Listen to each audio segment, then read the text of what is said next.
السلام علیکم ملګرو. نن زه او جمال خان راغلی یو پېښور ته او د ګران ملګري شوکت علي خلیقوال سره د هغې په دیره کې ناست یو. ګران ملګری د چارسدي د سیمې اوسېدونکی دی او ډېر ښه لیکوال او محقق دی.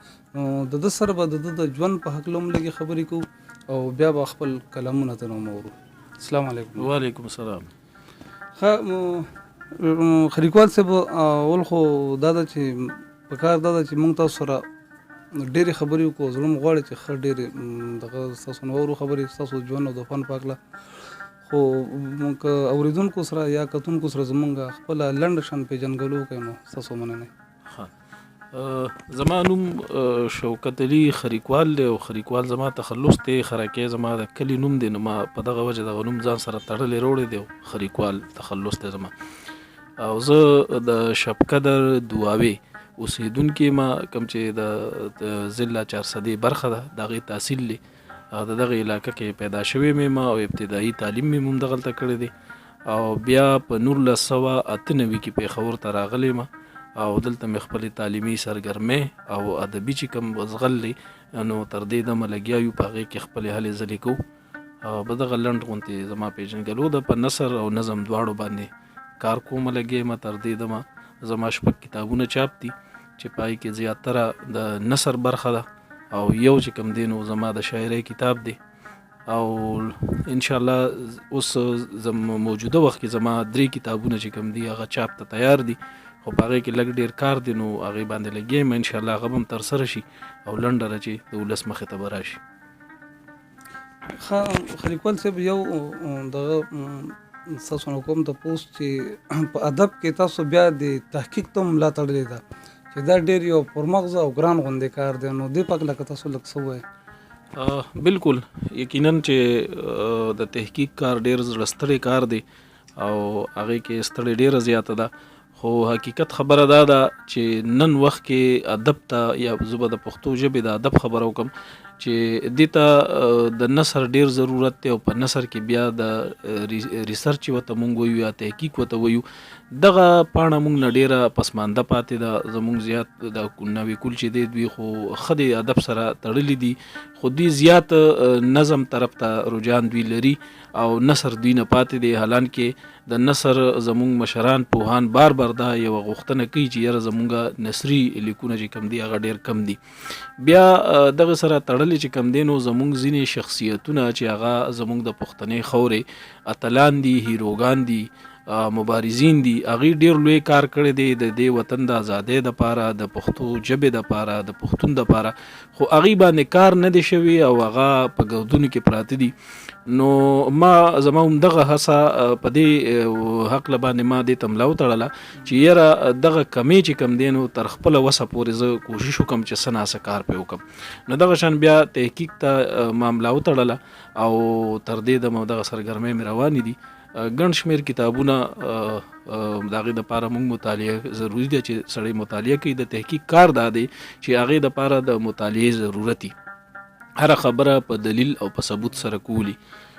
نو دغه د تحقیق کار یقینا چې ګران دی، خو زما په خیال ګران هیڅ هم نه دی، بس حوصله پکار ده او جذبه پکار ده او ادب سره مخلصي پکار ده. کله چې اخلاص وي، خلوص وي، نو زما په خیال یو داسې هر کار چې دی هغه ناممکنه نه دی، ممکن دی. ښه دی کې تاسو چې کوم کتابونه چاپ دي، کوم تحقیق باندې تاسو کار کړی دی، که د هغې په اړه لږ کتونکو ته ووایم. ما په ړومبي پړاو کې زه به دا کتونکو ته دا یو څیز واضحه کړم چې زه پښتو ادب ته د شعر د برکته راغلی ما، چونکې مونږ به شعر لیکو، غزل به هم لیکو، نظم به هم لیکو، خو بیا په دغه مونږ به د پوهانو مشرانو سره کېناستو په ټولنو کې، نو د هغې نه به مونږ د دې شخصیتونو څنګه چې ما ذکر وکړو چې یاره دغه زمونږ د دې خاورې اتلان دي، د دې ذکر به ما اورېده چې یاره دا د دې خاورې ډېره لویه ذخیره ذخیره ده او دا اوس په ګردونو کې ده. نو ما هغې کې ړومبې چې کومونو د کلاسیک طرف ته د کلاسیک خبره به وکړم. زموږ د کلاسیکي دور ډېر لوی شاعر ډېر عالم فاضل شخصیت مصری خان ګیګیاڼی صاحب څوک چې هم زموږ د شب قدر دوابې علاقې سره تعلق لرو او د مغولو په دور کې هغه ژوند کړی دی د رحمان او د خوشحال خمسارو. نو هغې کتاب دیوان چې و د هغې و خو په هغې باندې تحقیق نه و شوی چې آیا دا شخصیت په کم دور کې پیدا شوی دی چرته پیدا شوی دی د کمې کام قبیلې سره د تعلق لرو. نو په هغې باندې ما یو جامع کتاب وکړو او هغه کتاب چې کوم دی چاپ شو ولس هم ډېر خوښ کو او ما ته پې فضل احد صحافتي ایوارډ هم ملو شو. هغه کتابو د مصری خان ګیګیاڼي د ژوند فن او شخصیت تحقیقي مطالعه. دویم کتاب چې کومونو بیا ما د خدای خدمتګارو د تحریک یو سرګرم رکن اسلم خان ارباب اسلم خان شرر صاحب باندې کړی دی.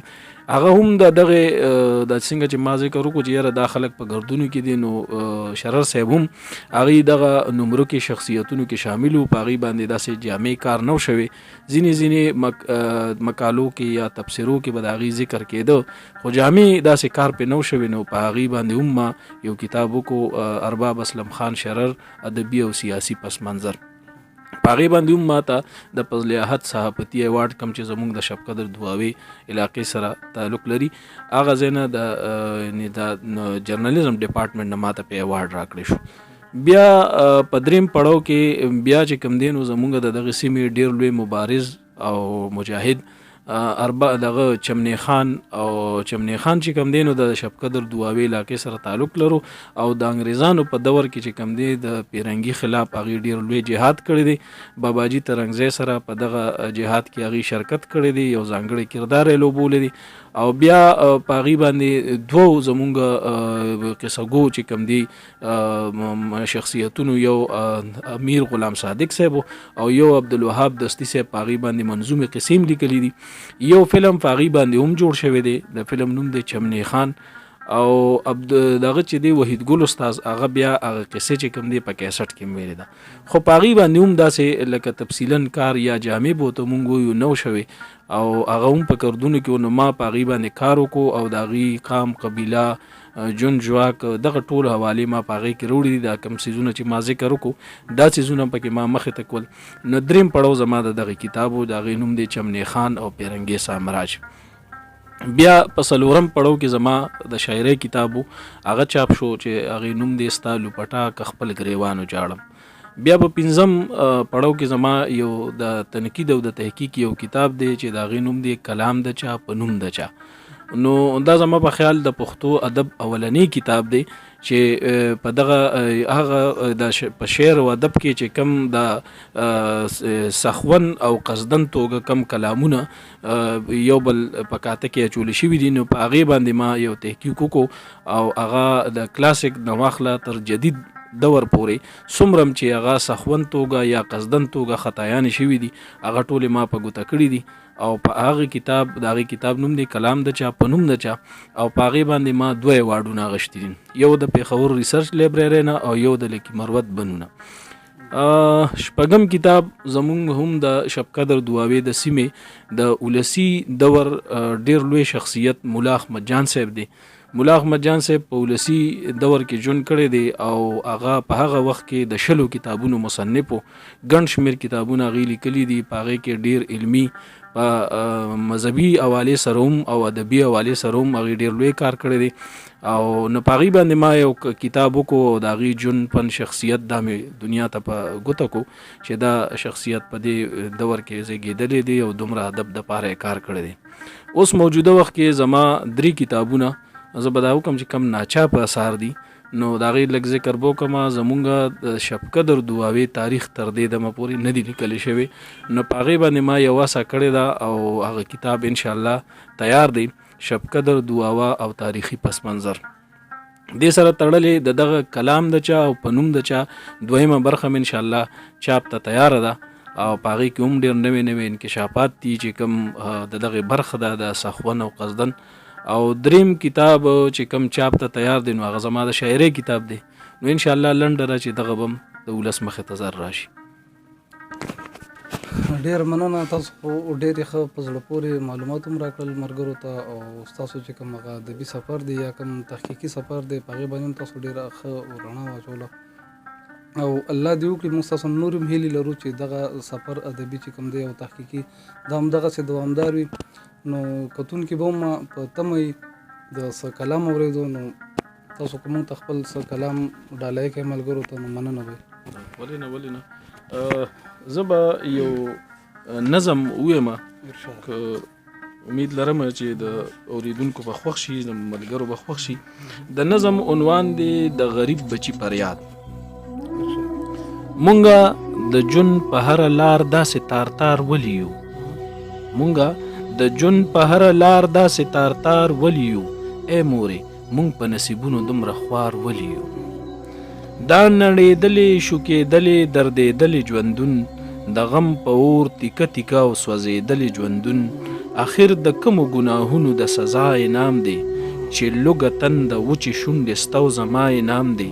خدای خبر مونږ د ژوندون په اوږو بار ولیو، هی مورې مونږ په نصیبونو دومره خوار ولیو.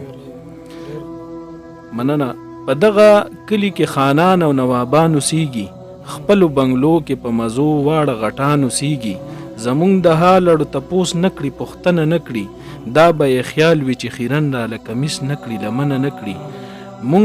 مونږ په دا خوره دومره سپک او ګناهګار ولیو، ای مورې مونږ په نصیبونو دومره خوار ولیو. مورې چې لوی شم زه به دلته کې هر تن رانیسم، هم به ملک هم به ملا هم به شتمن رانیسم. زه به د خپلو بېوسو او مجبورو ترېنه پوښتنه کوم، ستا د شلېدلې لوپټې زړې جامو به ترې پوښتنه کوم، چې تاسو ژوندي یې نه پراته مونږ په انګار ولیو، ای مورې مونږ په نصیبونو دومره خوار ولیو. د دې وطن او د دې خورې واکداران دې راشي، مونږ دې مړه کي د دې کلي مشران دې راشي، بس چې زمونږ د لږو تندو دا قصه ختمه شي، هم له وطن به د غریب سړي نامه ختمه شي. شوکته مرګ ته چې را جوړ یو نو ایثار ولیو، ای مورې مونږ په نصیبونو دومره خوار ولیو. ډېره که یو غزل بل هم شریک دی. مننه. زه به یو بل غزل ووایم. دا غزل دی چې کومه ښه راته بدیږي اشنا، کومه ښه راته بدیږي اشنا، ما سره تل دغسې کیږي اشنا. مننه جی. او د چا په مخ چې بې وسی وینم، د چا په مخ چې بې وسی وینم، سینه کې زړه زما خوږیږي اشنا. او مننه جی. پرون مرور نن می دښمنو خطو، پرون مرور نن می دښمنو خطو، دا خلک دومره زر بدلیږي اشنا. مننه جی. پرون مرور نن می دښمنو خطو، دا خلک دومره زر بدلیږي اشنا. او فکر کوا د جون په هر لاره، فکر کوا د جون په هر لاره، اوس ایمانونه هم خرڅیږي اشنا. او فکر کوا د جون په هر لاره، اوس ایمانونه هم خرڅیږي اشنا. او ما به یې سترګې غړولې وي خو، ما به یې سترګې غړولې وي خو، څو کمه سترګې مې شرمېږي اشنا. او مننه جی. او چې ورسره وشي روزګار شوکته، چې ورسره وشي روزګار شوکته، اوقات یې خپله څرګندېږي اشنا. او کومه ښه راته بدیږي اشنا، ما سره تل دغسې کیږي اشنا. ډېر مننه. ډېر زبردست. دا اوس زموږ ګران ملګری شوکت علي خریکواله چې تاسو د هغې خبرې او خوندور کلامونه